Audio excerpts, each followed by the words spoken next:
Le pied de page de la boutique U-White, comme tu peux le visualiser à ton écran, commence à bien se dessiner et on va le terminer grâce aux sections footer Lastro et footer band de Fastlane.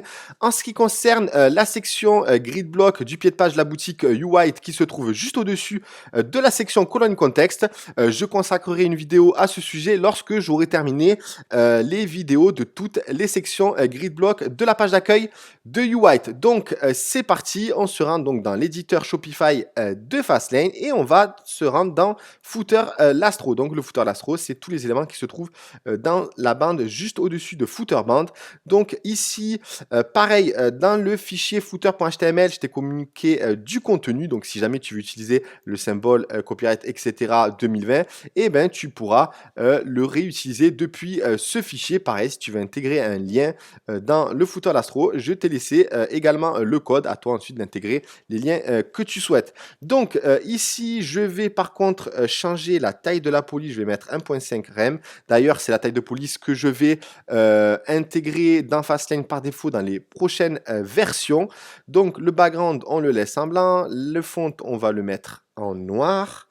Ensuite, le copyright, donc je vais prendre celui que j'ai mis dans uwhite.fr, donc copier et coller. Ensuite, provide by, donc tu peux l'activer ou tu peux également le désactiver. Donc ici, je mets une phrase.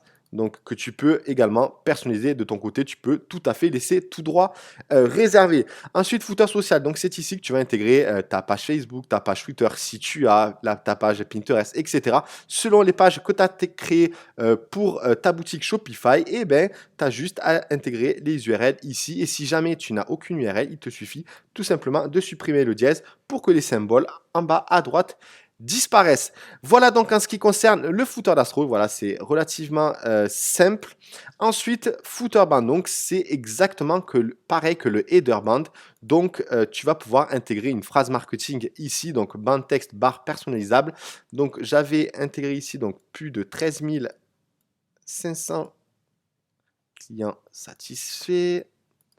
Hop, je vais également le mettre sur mobile, je ne crois pas que j'ai mis de gras, donc je vais laisser comme ça. Ensuite, banding, si jamais tu veux intégrer un lien sur la phrase juste au-dessus, tu peux le faire. Ensuite, le background color, je vais mettre du noir, donc le texte color blanc, très bien. Link over, il n'y a pas de lien, donc ça ne me sert à rien.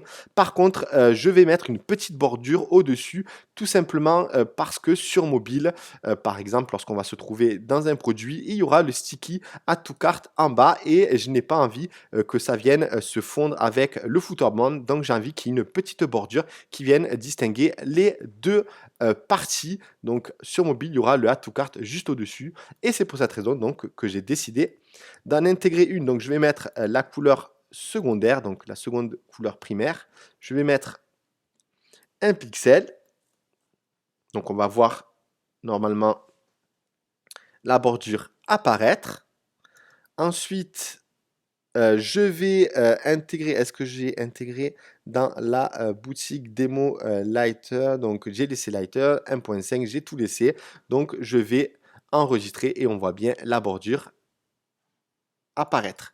Et je vais enregistrer. Voilà donc en ce qui concerne la finalisation du pied de page de la boutique U-White. Encore une fois, je vais expliquer la section Gridblock un peu plus tard dans les prochaines vidéos. Voilà donc en ce qui concerne le header, le pied de page et les paramètres globaux de la boutique U-White. Je vais peut-être maintenant te parler de la configuration de Product Page et encore je ne sais pas si je vais pas attaquer la page d'accueil de la boutique. Donc à tout de suite pour la prochaine vidéo.